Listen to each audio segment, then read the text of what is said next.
लेकिन परिवारवाद का मतलब है नेता का बेटा पार्टी का नेता बनेगा या बेटी। सिर्फ नेता ही नहीं बनेगा, वो प्रधानमंत्री भी बनेगा या प्रधानमंत्री का दावेदार होगा, या मुख्यमंत्री बनेगा या मुख्यमंत्री का दावेदार होगा। इसे हम कहते हैं परिवारवाद, जहां साधारण पार्टी के कार्यकर्ता नेताओं के लिए कोई जगह नहीं है।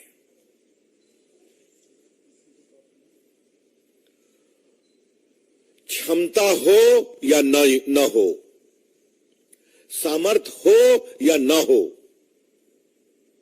नेता वही बनेगा, पीएम वही बनेगा या पीएम का दावेदार बनेगा, सीएम वही बनेगा या सीएम का दावेदार बनेगा और पार्टी का बॉस बनेगा। राहुल गांधी जी की पैकेजिंग रीपैकेजिंग होती रहती है। कांग्रेस के लोगों को तय करना है, लेकिन कभी कांग्रेस के लोग ये विचार करते हैं कि राहुल गांधी की नेतृत्व की क्षमता कितनी है भारत ऐसे महान देश के नेता बनने के लिए। कल हम लोग भी संसद में उत्सुकता पूर्वक प्रतीक्षा कर रहे थे, क्योंकि कांग्रेस का ऑफिशियल ट्वीट आया, जन नायक राहुल गांधी बोलने वाले हैं। अब थोड़ा हम लोग आश्चर्य में पड़ गए। संजय जी और हम दोनों लोकनायक जयप्रकाश के सिपाही रहे हैं बिहार में आंदोलन में, तो लोकनायक तो सुना था, अब जननायक एक नया नाम आ गया। मुलायम सिंह नहीं रहेंगे तो अखिलेश जी मुख्यमंत्री बनेंगे, भले परिवार में तफरका हो नहीं हो। बिहार में लालू जी की पूरी चाहत है कि मेरा पुत्र तेजस्वी उप मुख्यमंत्री से मुख्यमंत्री बन जाए, और नीतीश बाबू अपने पत्ते नहीं खोल रहे। बंगाल में गया था, जो अत्याचार ग्राम पंचायत चुनाव में हुआ था, देखने के लिए। वहां ये आम चर्चा है कि अभिषेक अपनी पारी के इंतजार में बेसब्र हो रहे हैं। अब वहां पुत्र नहीं है तो भतीजे आ गए। अब जरा दक्षिण चलिए, तमिलनाडु में कौन राज कर रहा है? तो करुणानिधि के पुत्र हैं। थोड़ा बगल में आइए तो तेलंगाना में बार बार यह स्वर सुनाई पड़ता है कि अब मुझे राज करने दिया जाए, बहुत हो गया, 10 साल से मैं वेट कर रहा हूं। आप खुद समझ रहे हैं मैं क्या कह रहा हूं।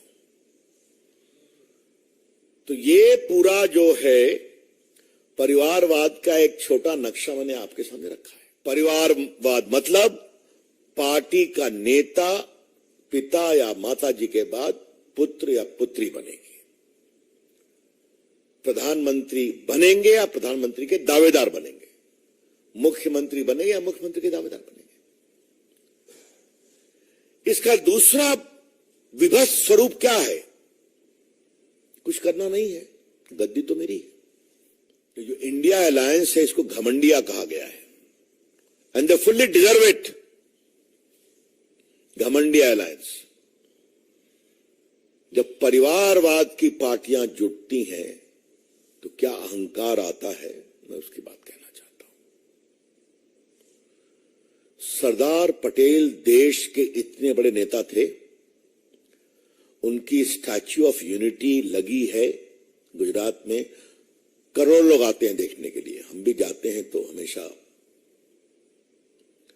आज तक कांग्रेस की अध्यक्षा वहां 2 फूल चढ़ाने गई है क्या? वो तो कांग्रेस के नेता थे ना। आज तक राहुल गांधी वहां गए हैं क्या? आज तक कांग्रेस के गुजरात के नेता वहां गए हैं क्या? ये कौन सा अहंकार है कि जिस व्यक्ति ने देश को जोड़ा उसकी दुनिया की सबसे बड़ी प्रतिमा पर हम 2 फूल भी नहीं चढ़ाएंगे? क्या कभी सोनिया गांधी गई है वहां पर 2 फूल चढ़ाने? इंदिरा जी की अगुवाई में 71 का युद्ध लड़ा गया सफलता से। उसी युद्ध में मारे गए सेना के लोगों को श्रद्धांजलि देने क्यों नहीं गई? क्या मतलब है इसका? इसे कहते हैं अहंकार। मोदी जी ने बनाया, हम नहीं जाएंगे, हम जो है सो है।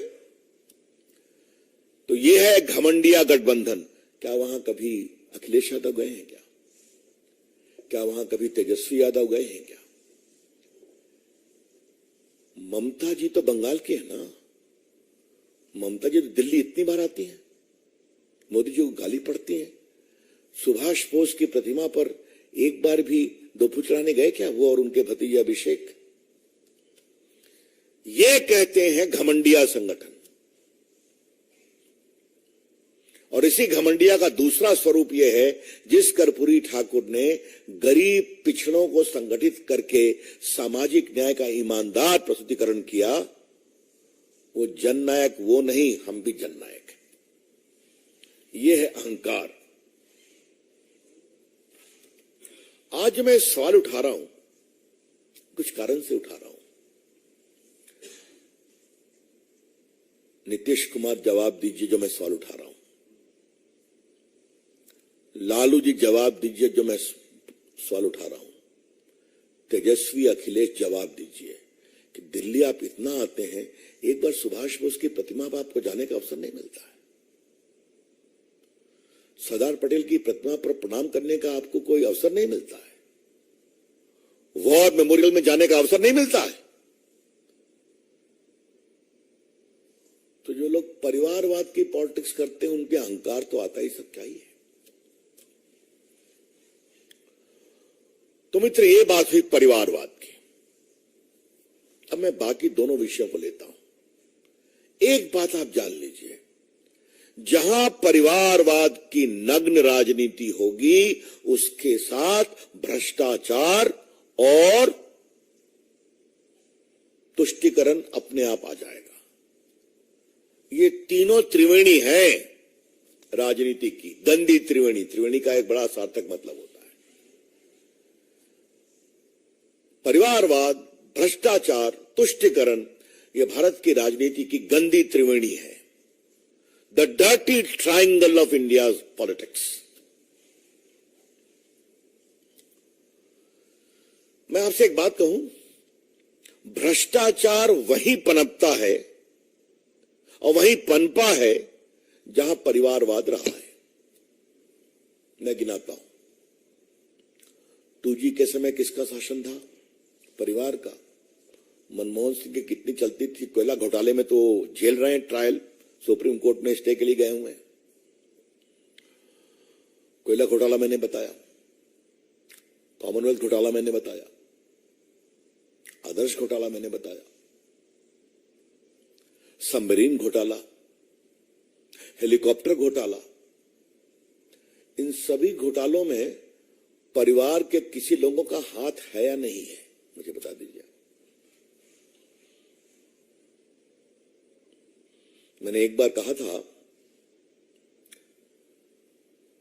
और आज उसको रिपीट करने का दिन है। संजय बाबू सुनिए आप, हमारी आध्यात्मिक परंपरा में पंच तत्व की बात कही गई है ना? ये शरीर 5 तत्वों से बना है, जल, थल, नभ, वायु, आकाश और अग्नि। We owe our human existence to 5 elements: the earth, the air, the fire, the water. इसी से पूरा जीवन बना है और मरने के बाद 5 तत्वों को इसमें समा जाना है। इसकी आध्यात्मिक व्याख्या हुई है, शाब्दिक व्याख्या हुई है। कांग्रेस पार्टी और उसके मित्रों ने पंच तत्व की एक जबरदस्त व्याख्या की कि पंच तत्व तब तक प्रामाणिक नहीं होगा जब 5 तत्वों में भ्रष्टाचार नहीं होगा। उन्होंने कहा नहीं, करके दिखा दिया। अब देखिए, थल का भ्रष्टाचार कॉमनवेल्थ, आदर्श घोटाला। वो थल से ही नहीं रुके, पाताल भी चले गए, वहां कोयला घोटाला कर दिया। फिर आकाश में चले गए, वहां हेलीकॉप्टर घोटाला कर दिया। मालूम है, काफी केस चला है, आज बताने की जरूरत नहीं। वायु क्या होता है आप जानते? 2G घोटाला क्या है? वही ना है, स्पेक्ट्रम चलता है वायु के साथ, जिसमें बंदरबाट हुई। आपके जल घोटाला, सबमरीन घोटाला, आपको मालूम है। और फायर क्या है? दामाद श्री जो पूरा बीकानेर में सैकड़ों एकड़ जमीन लेकर के जो पूरा पार्क बना रहे हैं, सोलर पार्क के नाम पर, FIR चल रहा है वहां पर। तो ये पांचों तत्व में भ्रष्टाचार हुआ। जब बड़ी पार्टी परिवार का ये हाल है, तो जरा आ जाइए आप बिहार में। चारा घोटाला, जब परिवार का नियम निजाम, अलकतरा घोटाला। और देखिए, मैं दोनों में PIL केस मैंने बहस किया पटना हाईकोर्ट में CBI इंक्वायरी के लिए। सबको सजा हुई है, एक भी इससे मुक्त नहीं हुए। क्या सप्लायर, क्या IAS, क्या इनकम टैक्स कमिश्नर, क्या उस समय के मुख्यमंत्री या बाकी। उसके बाद देखिए रेल का घोटाला, फिर जमीन दो नौकरी लो, उसका घोटाला रोज आप देख रहे हैं। और संपत्ति बनाओ, वही हाल यूपी का। और बंगाल तो सबसे आगे निकल गया। दक्षिण भारत की बात रोज सुनाई पड़ती है। हमारे अध्यक्ष मार्च पर निकले हुए, रोज वो नए नए किस्से छोड़ रहे हैं। तो ये आपको मैंने बताया, भ्रष्टाचार और परिवार, क्योंकि परिवार की राजनीति को अपनी राजनीति मजबूत करने के लिए भ्रष्ट लोगों का सहारा चाहिए, क्योंकि उनको मालूम है हम प्रमोट करेंगे कुछ नहीं होगा हमको। ये अब बिहार के मुख्यमंत्री, उनके पिताजी जेल गए चारा घोटाले में, 3-4 में सजा हो गई। बेटे राम, कुछ तो नसीहत पाते, जमीन दो नौकरी लो, फिर उसमें ही फंस गए, रेलवे के टेंडर में फंस गए। क्योंकि उनको नॉर्म से मतलब नहीं है, हमको तो नेता रहना है, कम वोट में। तो भ्रष्टाचार को हटना पड़ेगा। और तीसरी बात, तुष्टीकरण। अपनी राजनीति को चमकाने के लिए तुष्टीकरण को आगे बढ़ाना इनकी राजनीतिक सोच का बहुत महत्वपूर्ण अंग है। अब मैं आपको कुछ एग्जाम्पल देता हूं। आप लोग अनुभवी पत्रकार हैं। ये MY नाम कहां से आता है?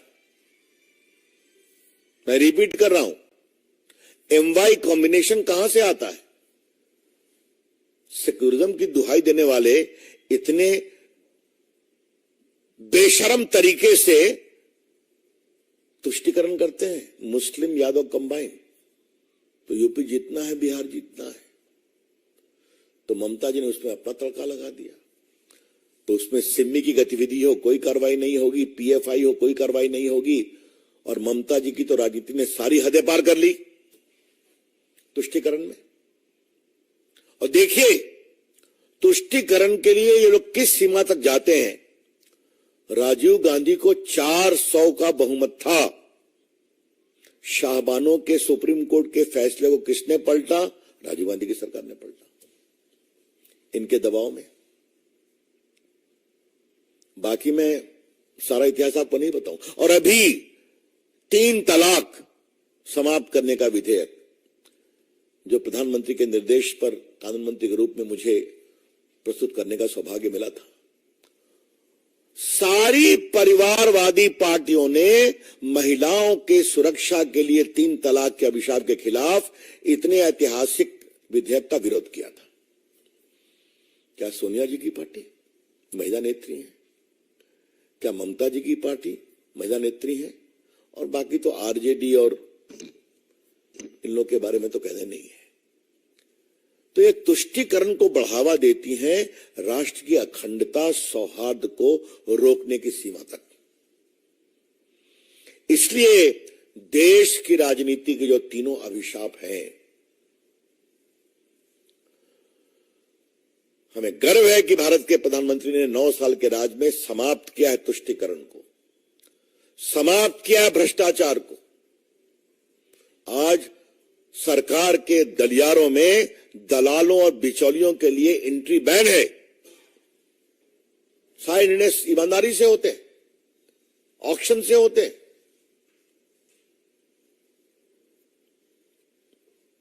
आज भारत ने डिफेंस परचेज में कहां से कहां अपना स्थान बनाया, आपको मालूम है। राफेल भी आ रहा है, बड़ी बड़ी सबमरीन भी आ रही है, और आज मेड इन इंडिया चीजें, अस्त्र वेपन बाहर जा रहे हैं। ये होता है ना। तो ये आज बहुत ऐतिहासिक दिन है। भ्रष्टाचार की बात आई तो संजय बाबू हमको कभी कभी फोन करते हैं, कह रवि भैया फिर कुछ आया है। हमने कहा हम लोग का तो कुछ नहीं। कहा नहीं, पिछले वाला ही आया है, वो नया निकलता है। तो इतनी लंबी फेरिस्त है उनकी कि आस्ते आस्ते निकलती रहती है और निकलेगी भी। इसीलिए देश के लिए, देश के हित के लिए, देश की सुरक्षा के लिए, देश के लोकतंत्र के लिए, देश की शुचिता के लिए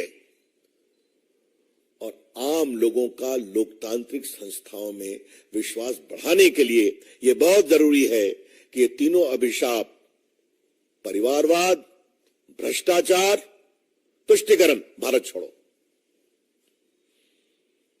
for the sake of India, for the sake of country's security, for the sake of country's integrity, for the sake of probity in public life of the country, it is very important that these three ills, namely blatant family rule, corruption, and shameful appeasement, must quit India. Thank you, Mitro. Arun, CNN.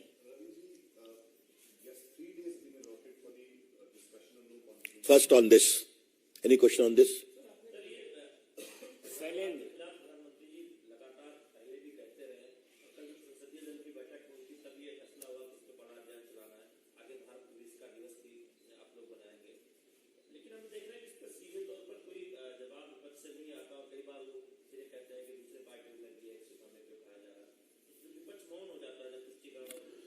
जब जवाब देने को नहीं कुछ बचता है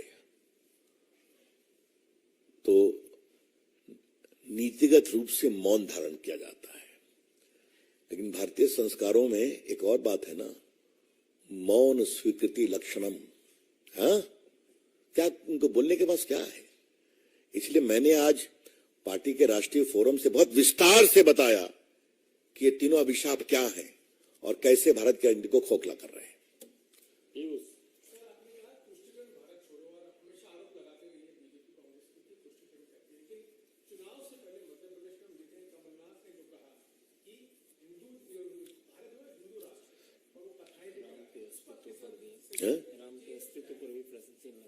ऐसा है कि अब हम कमलनाथ को विश्वास करें या सोनिया जी की अगुवाई में एक एफिडेविट फाइल हुआ था सुप्रीम कोर्ट में जहां राम के अस्तित्व पर ही सवाल उठा था, याद है ना आपको? या सोनिया जी की अगुवाई में यूपीए में जो एनसीईआरटी की पुस्तक है वहां भगत सिंह को टेररिस्ट रेवोल्यूशनरी कहा था, याद है ना आपको?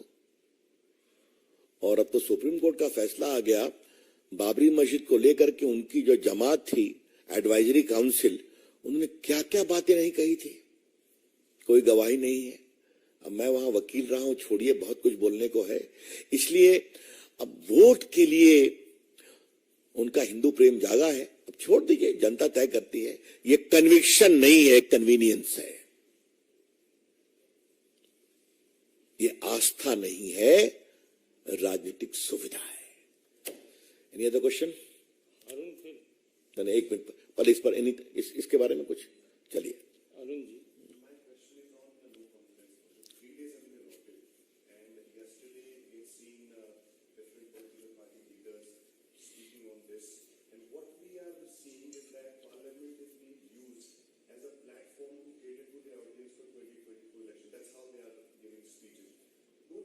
Wastage of time, when they are accepting that the government has all the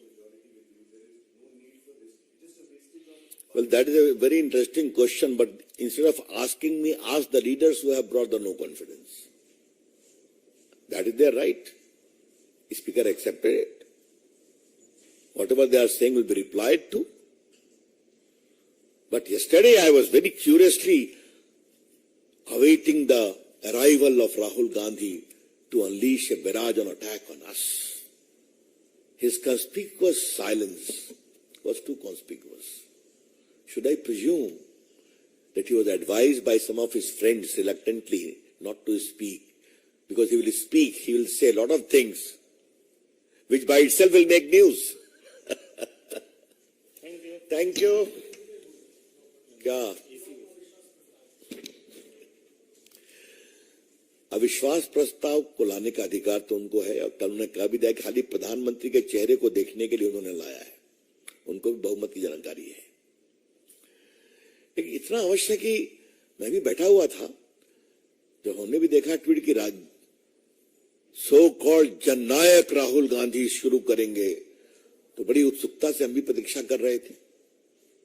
वो नहीं बोले, ये तो उनका विषय है। लेकिन गलियारे में अनुमान बहुत ये भी था कि उनके मित्रों ने उनको ये कहा कि आप अवॉइड करें तो ठीक है, क्योंकि बोलेंगे तो बहुत कुछ बोलेंगे, वो तो कम तो बोलते नहीं है, और बहुत कुछ बोलेंगे तो हम भी देखेंगे, हम भी उसका जवाब देंगे और देश का विषय बनेगा। तो जननायक राहुल गांधी की टिप्पणियों को सुनने के लिए हम लोग बहुत उत्सुकता से प्रतीक्षा कर रहे थे।